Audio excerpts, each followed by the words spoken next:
Hey everyone, this is Devon Morris, the Unfiltered Show, and I want to do a video for you about realistically my personal use of Scrum. A lot of people are always interested in terms of that personal use of Scrum, and so I officially started a sprint at 8:30. And as I started working to do things, I just said to myself, you know what, let's make a video. Let's make a video of this, so then we're good to go, and people can actually see what's happening and see what's really going on. And then we're good to go. So this is my attempt at that. Please know and understand that in terms of this right now, all I'm really doing is just showing you what I do. Nothing really special. So I just took a little bit of time to turn the video on, which is taking me more time. So my sprint plan is going to be a little bit longer. The thing about it is that this is sprint number 1. I don't classically do a sprint number 0. That means I'm going to spend a little bit more time actually deciding on a list of things that I'm going to do today.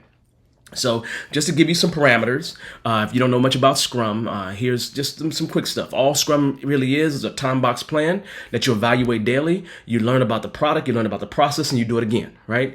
And so if you think about what I'm going to do for you right now, what you're going to see after this video is all edited, what you're going to notice is a few things, right? You're gonna notice that I picked a tool of some kind. It doesn't matter what tool you pick. Normally, we call these things personal Kanban tools. Whatever you decide to utilize is completely up to you. I tend to jump into a Trello. I like to use ClickUp. There are many other things that exist. I'm gonna choose ClickUp for this one because it's easy for me to transport on my phone, and it gives me a few more options than what Trello gives me in terms of functionality. So I tend to use that one, something I picked years ago. The sun is shining brightly in my face, and that's okay. We're good to go. But I'm going to do this sprint, and you're not going to see all the activities. You'll probably see the beginning and endings of stuff. But this is my sprint based on my complete life, not just work. Just my complete life. There'll be life things, there'll be work things, there'll be all kinds of things that will go in. So if you take a look here, you're going to see that I'm going to add what in this tool is called a task. For me, that's going to be some element of a story, requirement of some kind. It could be a task, but I just look at it all of it as a list of work, right? And so what I'm doing is I'm adding a task. What kind of task am I adding? Nothing really fancy, nothing spectacular here. Some of the things that I need to do, and I started creating a list elsewhere. And so I'm going to go ahead here. And one of the things that I need to do in my day is I got the CSM workbook, okay? And I need to add a table of contents to that.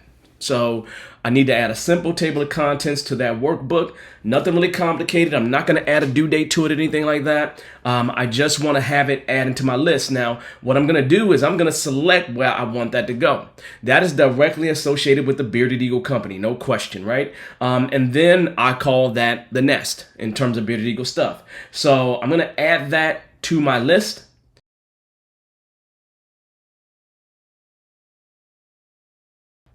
One of the things that I need to do is set up, and this is going to be interesting, right? I don't need to add a column. I need to add a new task here, and I'm going to set up, for CSM class. So the CSM workshop, I'm just going to call it CSM class, right? What I'm going to do is I'm going to set up, I'm going to go like this: a gamification practice test. Look like I spelled gamification wrong, but that's okay. Again, I'm just doing this real time, a gamification practice test, right? So I want to make sure that I set that up, and I'm going to save that as a part of what I need to do. Again, I don't need no dates, anything associated with that. I just want to make sure that I have that gamification practice there. One of the things that I can do in this tool is I can move things as I need to. For me, that's prioritizing them, and then making sure that I take care of all these things, right?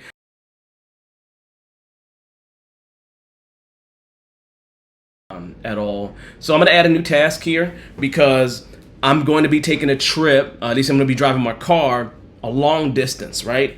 And so because I'm going to be driving my car a long distance, I need to take some time to get an oil change. So I'll get this oil change during a particular sprint.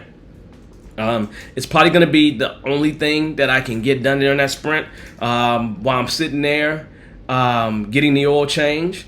It's going to be interesting because I need to get this, let's see, get car, okay, road trip. I'm just going to call this road trip. And classically for me, a road trip includes my car. So I need to get an oil change. I need to do overall check. Everything else has already been checked. That being said, these are the things that I'm working toward, or at least working on for this particular sprint. I'm going to come back to you with the information on how things went at the end of this time frame. So I just want to make sure we're good to go. But outside of that, that is at least what I do to start. Now, again, sprint planning is just about, well, let me start that over. Well, I'm not starting that over.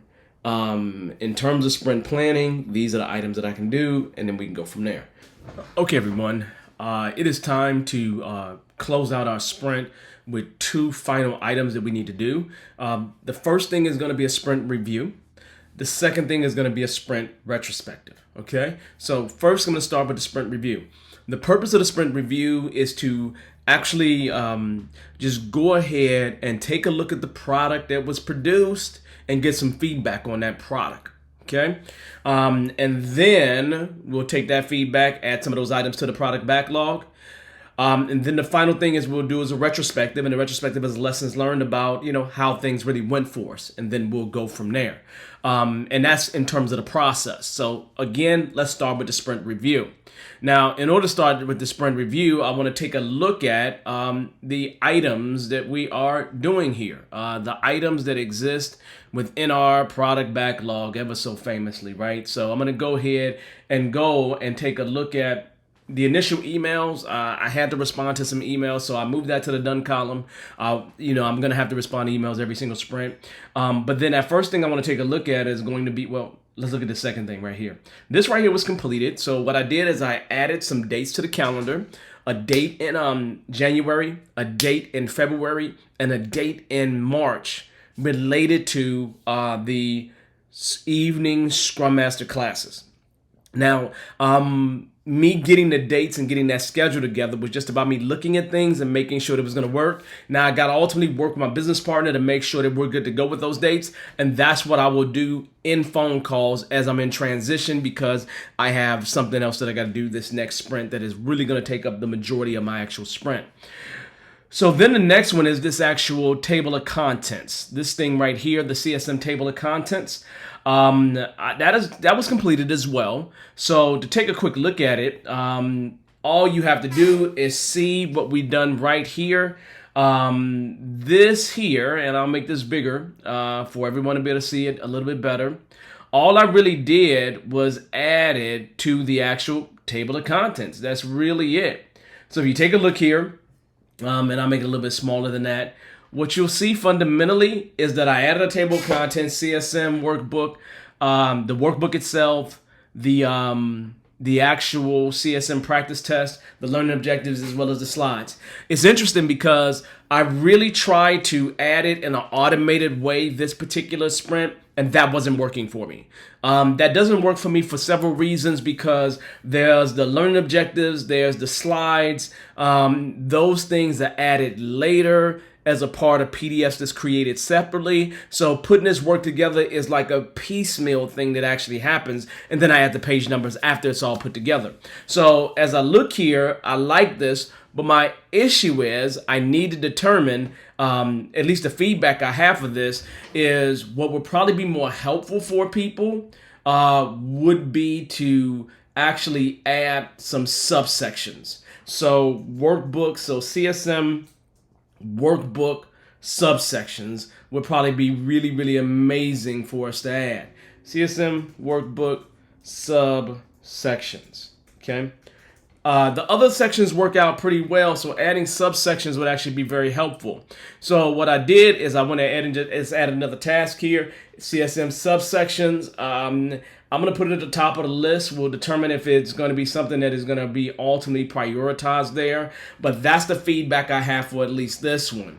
Now, realistically, if I really look at it, there are other things that we need to do that are probably more important. But I will prioritize this product backlog in just a second. So even though that's high from a work perspective, there's some life things that need to be done. So if I go ahead and just kind of look at life just for a second, in terms of life, there is other things that need to be done. And so I'm just going down to the product backlog, and I'm going to move, like some life things up toward the top. I need to look at rolling over my rolling up my, it says Allstate here, rolling over my actual, because I got something else that I'm really trying to do. Roll up my 401k. I need to roll that over. So that right there will go higher in my product backlog. Another thing that's going to go higher in my product backlog, and again, you don't necessarily have to do this in the sprint review, but I kind of do it because that's what I want to do. And then the road trip, there's a life road trip here that I need to do. I'm going to search task, and I'm going to go oil. Because really the next big thing on my list is to kind of dive into and do what I'm going to call oil change. I know that's going to be heavy for our next sprint. So, I'm going to take this and I want to move it higher, but I did a search. So let's find out where this thing is at. Let me do a find real quick and just look for oil. Let's see if that'll help me find it. No, that did not. But the oil change, there it is right there. I'm going to go ahead and move this one toward the top. Just because it is definitely something that's going to be a heavier part of my next sprint. I know that, and I am not only doing work related to work. So it looks good. Everything is as expected. I just see an improvement that I need to make. I'm going to close the sprint review right now. Boom, it's closed.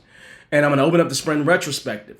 And from a process perspective, what I did well this sprint is I took time to reorganize my statuses. I probably need to do a little bit more work on that, but I reorganized my statuses to make things flow a little bit easier.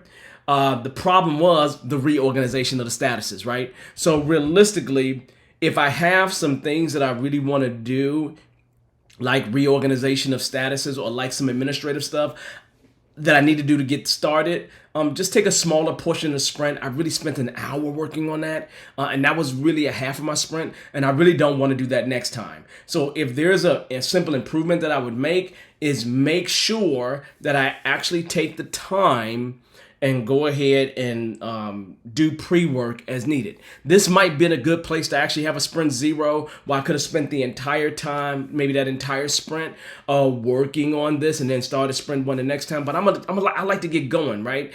So that means that very first sprint, I delivered way less than I could because I needed to do some heavier lifting with sprint 0 activities. So I know for the very next sprint, just make sure I start accounting for the future a little bit better in terms of things that I need to do, and make sure that I take time to do an appropriate level of administrative work when it comes to the process itself. Other than that, that's it.